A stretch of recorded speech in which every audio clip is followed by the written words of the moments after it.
As part of the In Search of project, I started to really start searching into what different topics, words, ideas meant to different people. And so I wanted to understand how people really kind of come to what their thoughts were about what spirituality was, what peace was, what energy was, all of these things, because we all have our own ideas. And sometimes it's really hard to put it into words. Sometimes it's really hard to formulate our own ideas. And so hopefully you'll be able to see some of these videos and say, you know what, I resonate with that. So I'm looking forward to sharing this with you.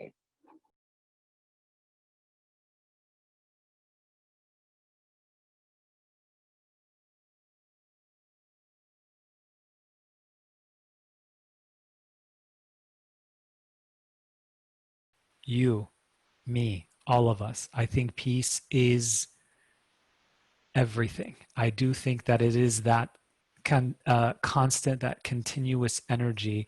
We can call it love, we can call it joy, we can call it neutrality, all of it. I don't know, again, I don't really know how to explain that except for everything. Peace is everything.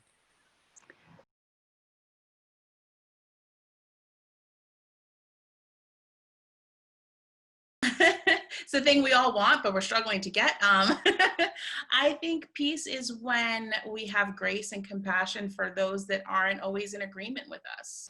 I think a lot of times we think peace should look and believe what we believe.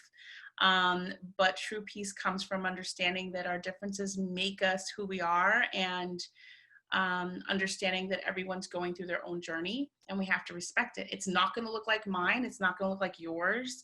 And that's totally cool. And that's where peace comes from.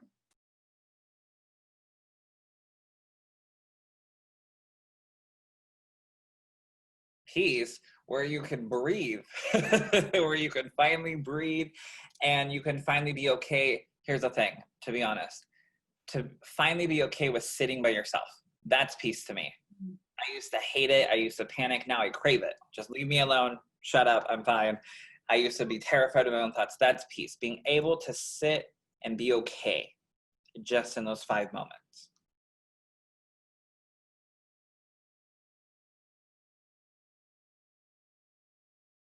When you first say it, when I first think of it, I just think of silence and calmness.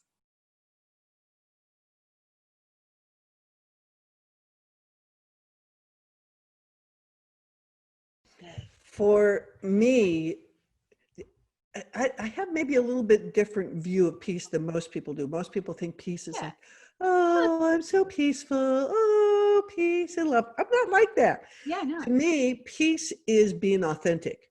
When you are able to find the truth of your soul and own it, embrace it, experience it, allow it, then there's peace. To the extent that you have stuff, and we all have stuff, and you push it down. Oh, this isn't me. I'm not like that. I don't have that. Then there's angst, and it might be subconscious angst, but it's angst. And there are people who say, oh, I'm so peaceful, but it's such an angry world, and I'm so peaceful. I'm thinking, you have a lot of anger inside of you, and you're not allowing yourself to experience, so you see it in the world around you. I don't say that because like I'm a nice person, but that's often the truth or the case.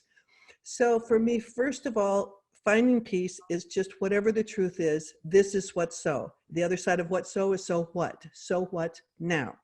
Yeah. So in regards to forgiveness, I haven't forgiven everybody. There's some people that maybe a long time before I forgive them. But what I've discovered is, and I'm laughing because my autobiography was called How My Death Saved My Life. And then Hay House changed the title. They said, no one wants a book with the word death in it. So they changed it to If I Can Forgive, So Can You. And I'm thinking, but I haven't forgiven everybody. It's not a book about forgiveness. But here's the first step or 2 steps. One is you can forgive the person and without forgiving the act. There are some acts that I think are unforgivable. Child abuse, unforgivable. Torture, unforgivable. But you can find the forgiveness for that person if you had their upbringing, their past, their parents, their astrological configurations, chances are you would have done the same thing. So that's number one. Number two is forgive yourself for not forgiving. It is a double bummer if you don't forgive. And then you're like judging yourself for not forgiving because you're a kind person. You should forgive. Just the truth is at this point, I'm not forgiving. And if you do that, you'll find it's less wrenching. It's just be your own fairy godmother. Like your fairy godmother would go, oh, Denise, really? I guess you haven't forgiven yet, have you? No, I haven't. Oh, honey. If you are your own fairy godmother, it takes some of the angst out of it. And it takes all the shoulds out of it and the stress out of it. It's like you forgive when you're ready.